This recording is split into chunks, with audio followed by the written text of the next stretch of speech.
These are my reflections on the Sunday of Pentecost and the experience of the Holy Spirit of God. I'll just start by asking you, have you ever fallen in love? Have you loved for a long time, for years and years? Have you ever fallen in love and then fallen straight out again? Have you never personally fallen in love, but you've seen enough movies to get the idea? I ask these questions because there's something akin between the love of God and love of another. We have two readings today about the giving of the Holy Spirit, one from John's Gospel and one from Luke's Acts of the Apostles, and that's part two of his, it's following up on his Gospel, which is part one. They're very different, these two tellings. They're the same story of how people have changed when overwhelmed by love. I like John's Gospel better. It's smaller, it's more introvert and intimate. Jesus' disciples are gathered, afraid of what's happened to him, that it might happen to them too. They've locked the door, the curtains are drawn, the voices are quiet.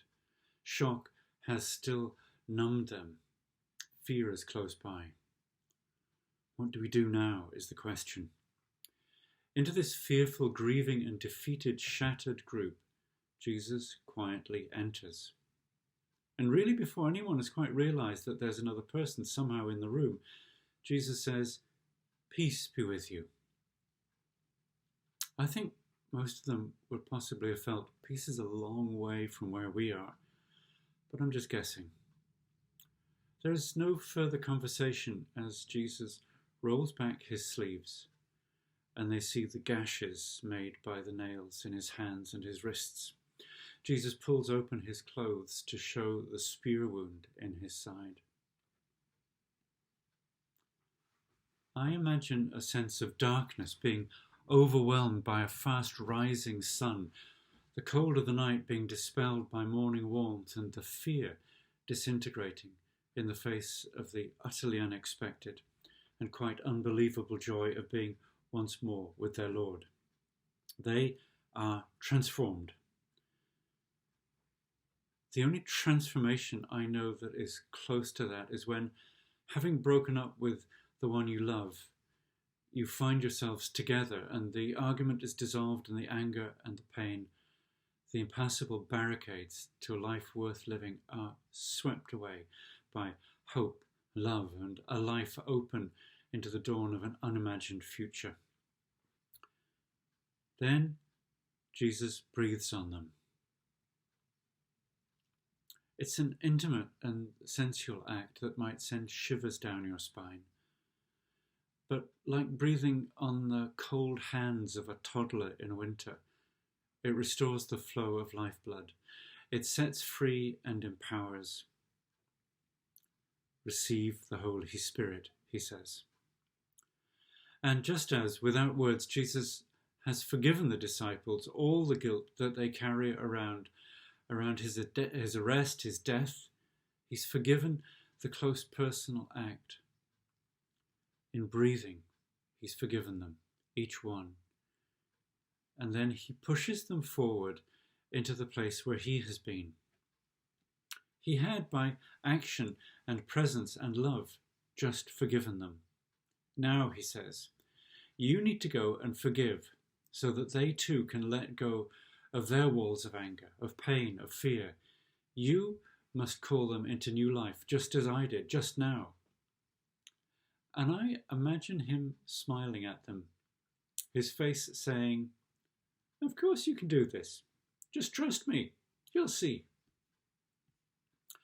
This is an intimate, personal, and very imaginable scene, and it's always touched my heart when I sit with it in meditation and in prayer.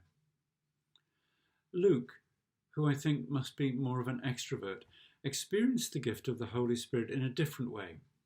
A rushing wind, tongues of fire, and action. Imagine the noise of all this and the disciples all talking in languages they didn't even know that they didn't even know. People outside the building are shouting and trying to find out what's happening. Is it a fight? Is it a party? Has the gas stove exploded? What on earth is going on? There's all this noise and focus and attention, and the presence of Jesus isn't even mentioned. There's no message or command to convey. What they have done is to fall into the deep presence of God.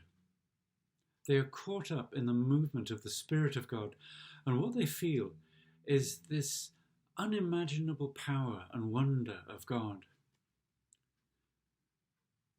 The sense had grown in them after Jesus' death, I think, that perhaps they were wrong, that perhaps the path of glory and power that they had all desired for Jesus to follow had been blocked. But in this experience of rushing wind and speech they didn't know they could say, the intimacy of God's presence, it's all changed. All that fear and anxiety and terror, it's just been exploded and bulldozed and washed away. They now know God. God is close by them. All the foreigners that you find in any capital city could understand what they were saying, and they were all talking at once, and I think they were bouncing around like tigers, grinning from ear to ear. Something had happened amongst them, in them, and to them. Thrilled by the crowd, and suddenly fully aware that Jesus, in dying and rising again into life, but not just bodily resuscitation, something much more wonderful, that this Spirit of Jesus was available to them and to anyone who was open to receive it. I'm going to pass over portents, blood moons and smoky mist, except to say loving, being loved, and living in love is, I believe, what God desires for us. It is also very, very hard to do. Our whole Western culture, TV culture, elevates anger, betrayal and violence, and the threat of danger is sown into our psyche by the movies we watch.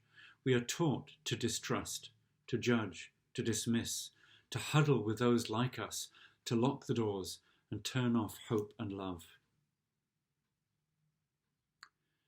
To step out of this sad ghetto, like to step out of that upper room that was locked for fear of the authorities, God still invites us to step into love, faith, hope, and joy. To step into, and this asks of us to trust, to believe in our hearts that we cannot know what we cannot know with our minds. To step into requires us to risk the vulnerability of trusting, the risk of disarming our hearts and our souls. To step into something new means stepping out of self-sufficiency. God says you need some faith that what you hope for might be found through love. And although that might be hard, it alone brings you true joy. Jesus breathes his warm breath to warm cold and aching hearts. Jesus told his friends to do his work, an invitation, a challenge, and a life-fulfilling way of being. Jesus begins by giving you peace. That's the start. He ends by giving you the Spirit of God that was in him. For some, this may end up as being preaching. For others, it will be outreach. For some, political action, social action, environmentalism, anti-racism, meditation, so on.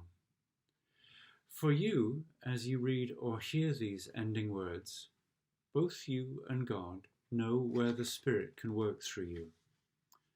Letting that knowing rise to the surface of consciousness is the work of prayer and the work of God's Spirit within you.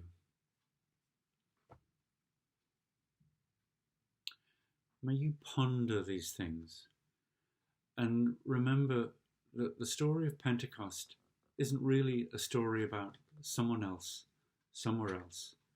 It's a story told because this can be part of your story too. May God bless you.